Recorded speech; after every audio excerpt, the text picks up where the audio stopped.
Welcome back to elementary statistics. In this video, I want to change gears and move over to talk a little bit about probability. The mathematics of probability is a tool for measuring how likely something is to occur. And if you think back to what we discussed earlier in this course as our goals for inferential statistics, you can start to see why that's going to be important. The basic outline of the plan is we are going to look at a population. We are going to recognize that sampling the entire population is unfeasible. And so we will select a sample from the population. We will measure some variable on that sample. We will analyze statistics on that variable, and we will use those statistics to make predictions about the parameter, the population value for that same variable. In order to do that, we need to answer the question, how likely is it that our sample is representative of the entire population? Given the effects we see, given the results we see by measuring our sample, how likely is it that we will see the same results when we analyze the entire population? And so statistics has its foundation in the theory of probability. Let me get my head out of the way and let's get into that in a little bit more detail.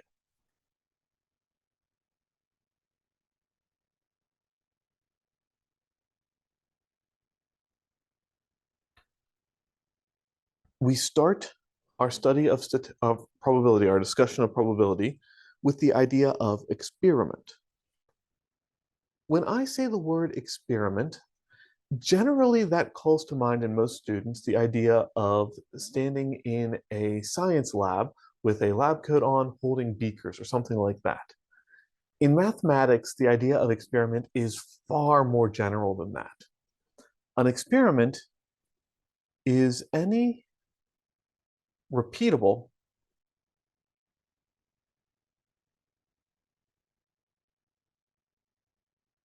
activity with a measurable result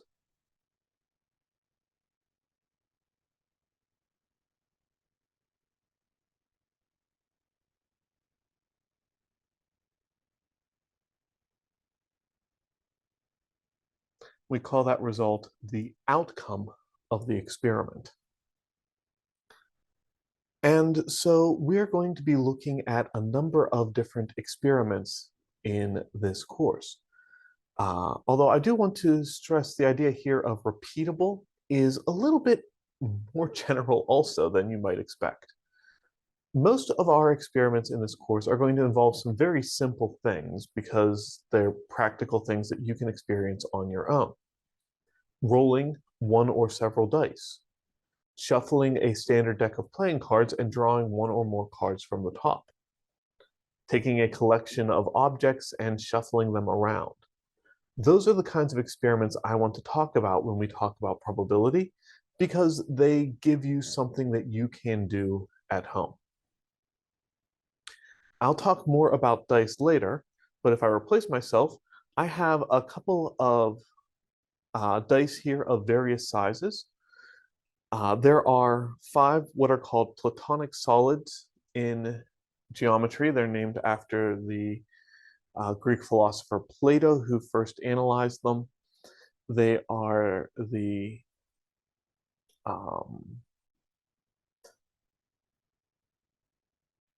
excuse me, sorry about that.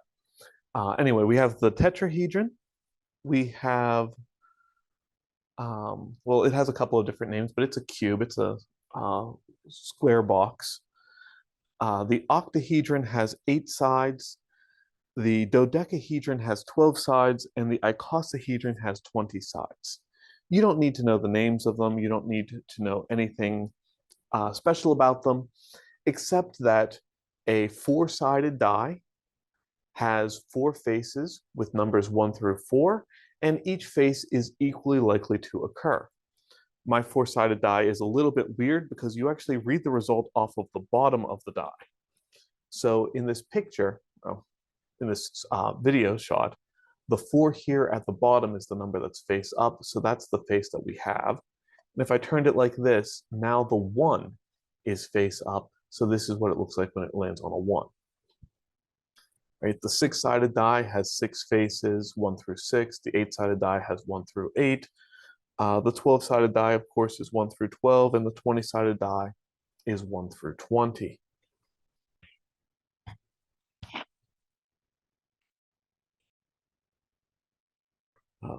One day I'm going to learn what these buttons do.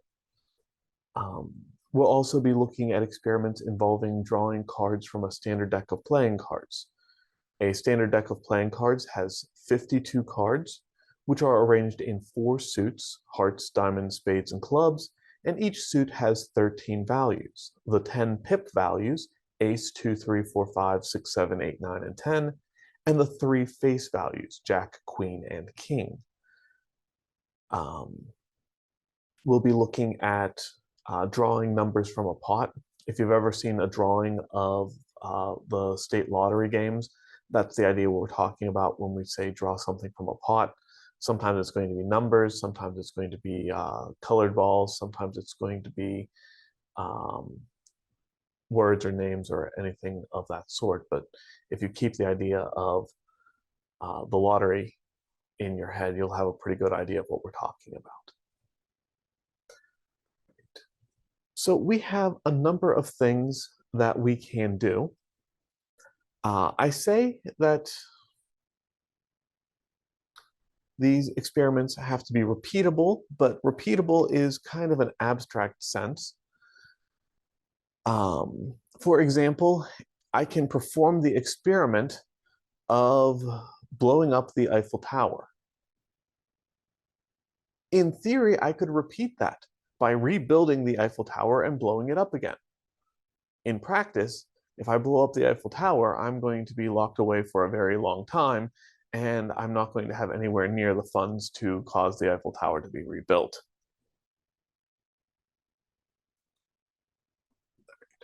Whenever we're talking about an experiment, because we have such generality that we're dealing with,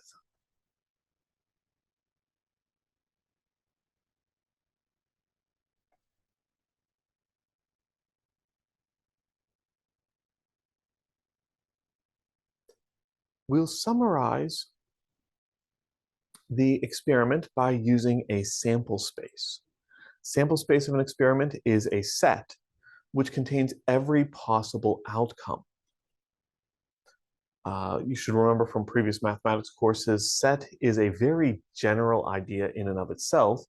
A set is just a container.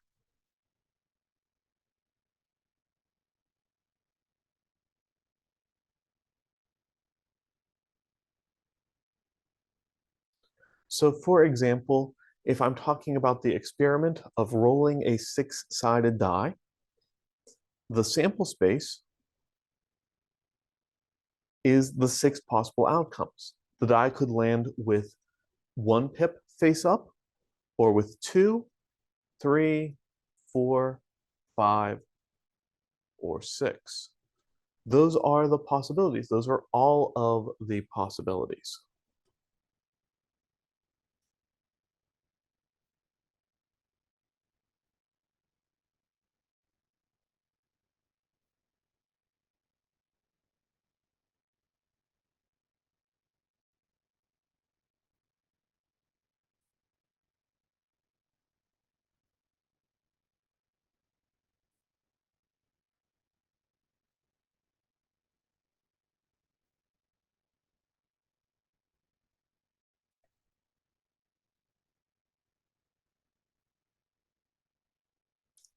Right.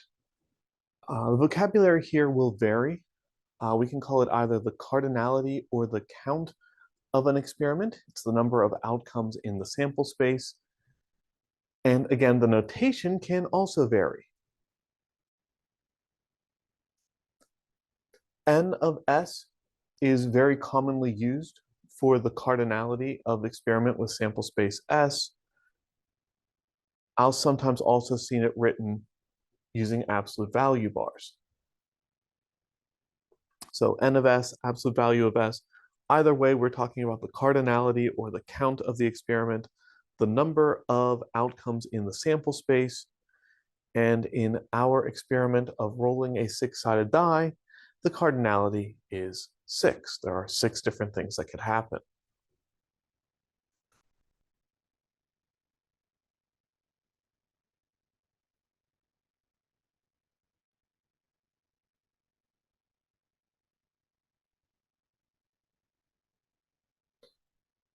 Right? As another example, if I want to draw a card from a standard deck of playing cards. Well, I've already discussed that a standard deck of playing cards has 52 cards in it, which come in 4 suits and 13 values for each suit. I don't want to try to list out the entire sample space. And in fact, it's very rare that we actually write out the sample space of an experiment because they're generally too big.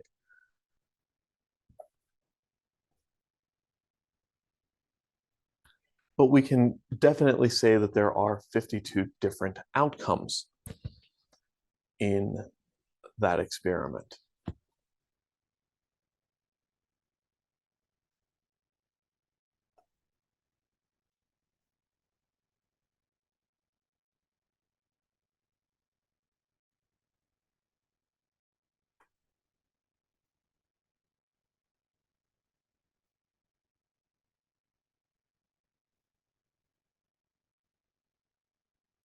An event is a subset of the sample space. That's an incredibly dry mathematics definition.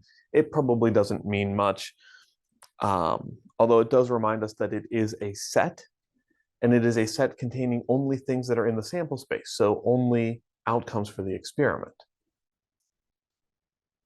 In a more practical sense, an event is something that we are looking for happening. So when we think about our experiment, there are some outcomes that we'll classify as good and some outcomes that we'll classify as bad. For example, I'm playing a game where you roll a die to determine how far you move, and I know that if I roll a 5 or higher, I'm going to win. So the event that I'm looking for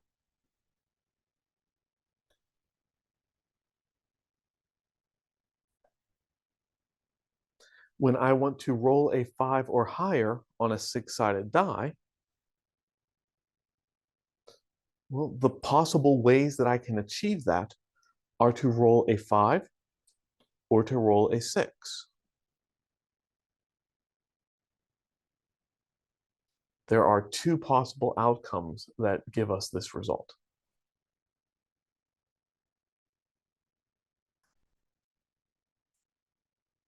As another example, let's think about our draw a card experiment.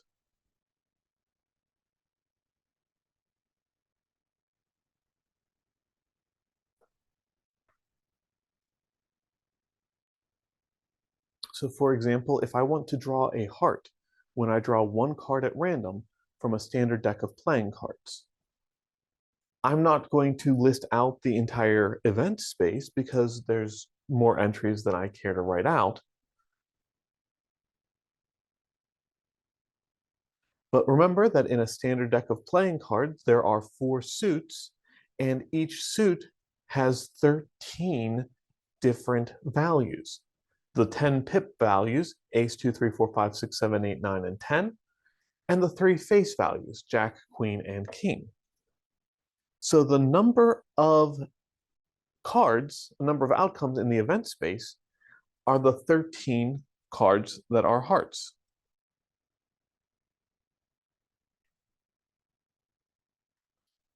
And finally with that,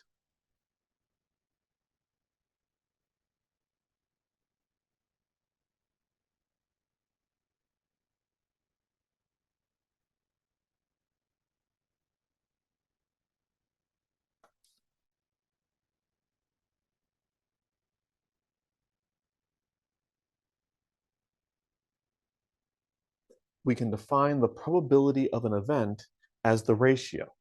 Probability of event E is the cardinality or the count of event E divided by the cardinality of the sample space.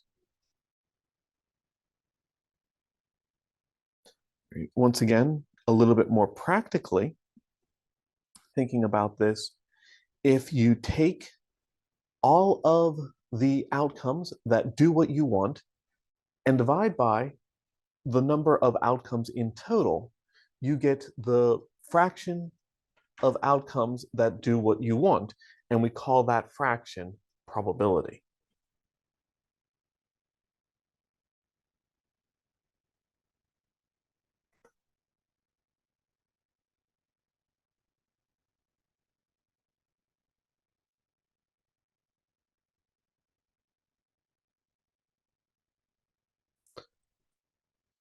Going back to the two events that I've been talking about, first, the probability of rolling a 5 or higher when you roll one six-sided die.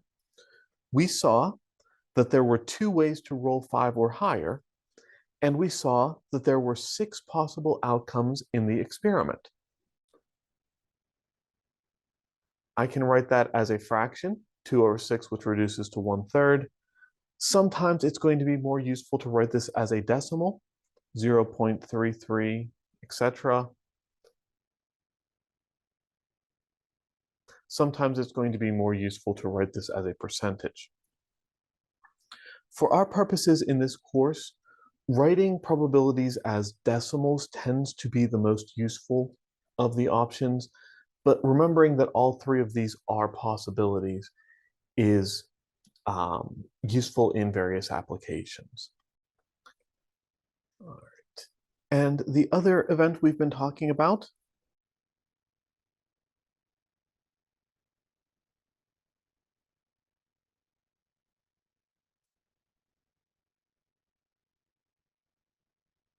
was the event of drawing a heart when you draw one card at random from a standard deck of playing cards. We know that there are 52 cards in a standard deck. We know that 13 of them are hearts. 13 over 52 reduces to 1/4, which is 0.25 or 25%.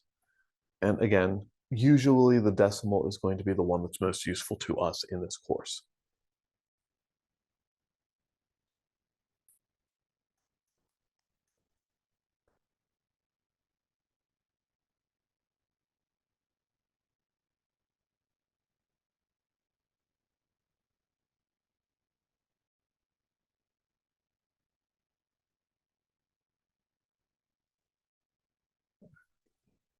When we're talking about an event, sometimes it's useful to talk about kind of the opposite of that event. And to be precise about what we mean by that, we call this the complement of the event. Right? I've seen, again, several different notations for complement. Probability is a relatively new branch of mathematics, and the notation hasn't quite settled just yet. But an E with an asterisk on it, I think, is the most common notation for the complement of an event. I've seen E with a bar over it, which we'll try to avoid in this course because that looks too much like the mean of a sample. And I've also seen an E with an apostrophe for people who are too lazy to write an entire star. And I've even seen E with a superscript C. All right, but the star I think is the most common one, so that's what I'm going to be using in this course. I like mentioning when there are so many different notations, just because you may be looking at a couple of different resources, you may be searching the internet for help on some of the problems we're looking at, and you'll see a different notation than what we're using. That's okay, it does mean the same thing.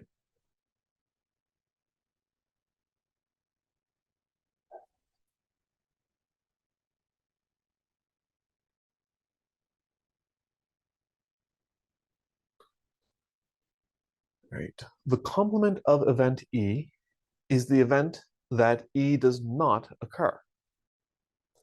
So in the example we've been doing,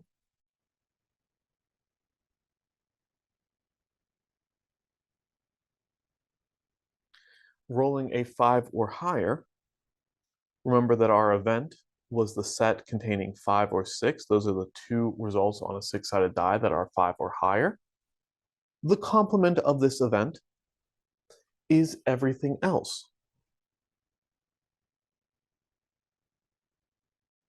Well, the other possibilities when you roll a 6-sided die are 1, 2, 3, and 4. All right. That gives us some results that are common sense, but I want you to take the time to stop and think about them and make sure that you're convinced that they actually do work this way. Every outcome for an experiment must either appear in an event or appear in the complement of the event. There is no way for an outcome to be in neither place, and there is no way for an outcome to be in both places. Either the event occurs or the event doesn't. Those are the only possibilities. And so because of that, there's a really simple mathematical relation. If you add together the number of outcomes in the event and the number of outcomes in the complement of the event, you will get the total number of outcomes in the sample space.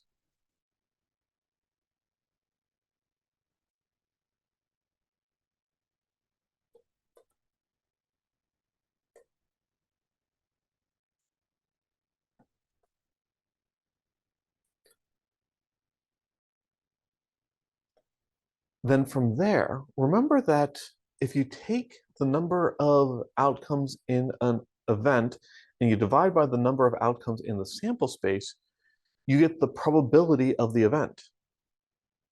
So if I take n of E divided by n of S and n of E star divided by n of S, well, using the rules for adding fractions, when they have the same denominator, you can just add across the top. N of E plus n of E star is n of S over n of S. So that means that the probability of E plus the probability of E star is equal to, well, there's a couple of ways we could write this. I want to talk about both of them because I'm actually making two conclusions at the same time. But based on the logic we've been talking about, that should be the probability of the entire sample space. But there's another way I could think about that.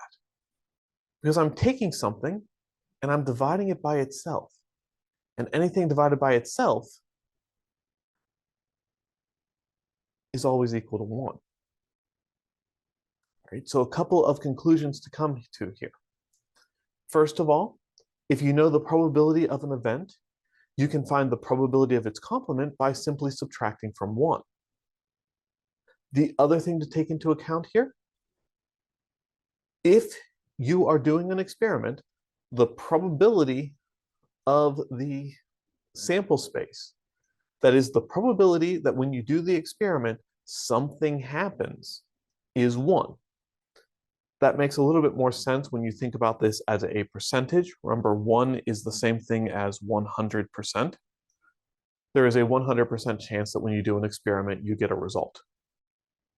What the result is, I haven't said anything, but you get a result.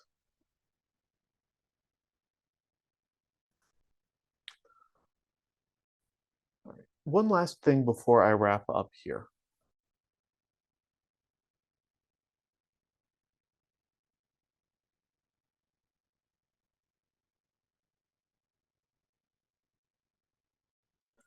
There's another idea of probability that we can look at.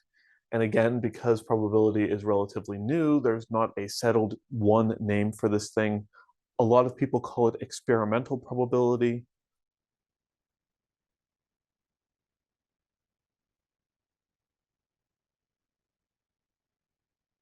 It's also often referred to as empirical probability. Those two words mean the same thing.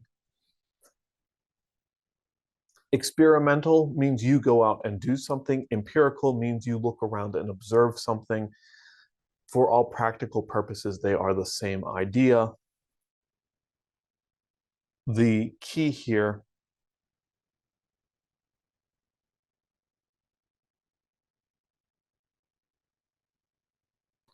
is that they are distinctly other from theoretical probability. The probabilities that I've talked about in this video, things like rolling a 6-sided die or a 12-sided die, things like drawing a card from a standard deck. We know exactly what the die looks like. We know what all the faces are, and we can make assumptions about equal likelihood based on the fact that everything is the same. Experimental probability is talking about situations where that is not a guarantee. My favorite example here is analyzing the content of a stocked fish pond. So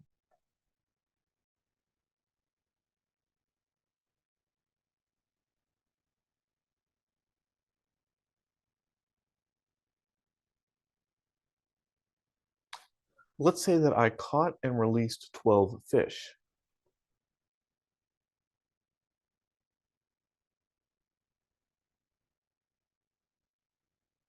Five of the fish that I caught were female.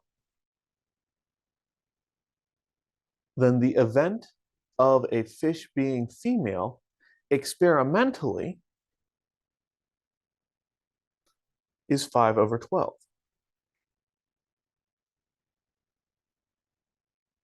The experimental version of this is something that is practical in most real world situations. The theoretical version of this, I'm not going to say is not possible, but it's far less likely.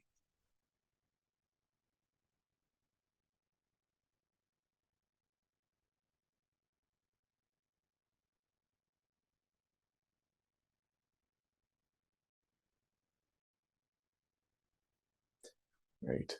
In the experimental version, I stocked an otherwise empty pond with 75 fish. And I know that of those 75 fish,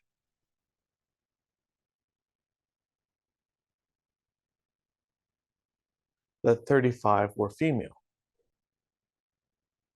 Well, up until the fish start to spawn and reproduce, I can say that the probability of catching a female fish in this pond is 35/75, which I could use a calculator and convert to a decimal if I so desired, right? If I know that first piece of information, I stocked an empty pond. I know how many fish are in the pond. I have data on the entire population. Then I'm talking about theoretical probability. When I don't have that, when I'm trying to look at what's going on and use a sample in order to figure out what the situation is, that's when I'm talking about experimental probability. For a lot of what we're going to be doing, we're going to be using theoretical probability to make predictions about a population, and then we're going to use experimental probability to verify those predictions. For the near term, we're just going to start analyzing some things we can do as ways of computing theoretical probability as our situations become more complicated. And then we're going to look at some things that we can do as far as calculating experimental probabilities and working with them. And then we can build up from there. That's all I have for you in this video. So thank you as always for joining me. I'll see you next time.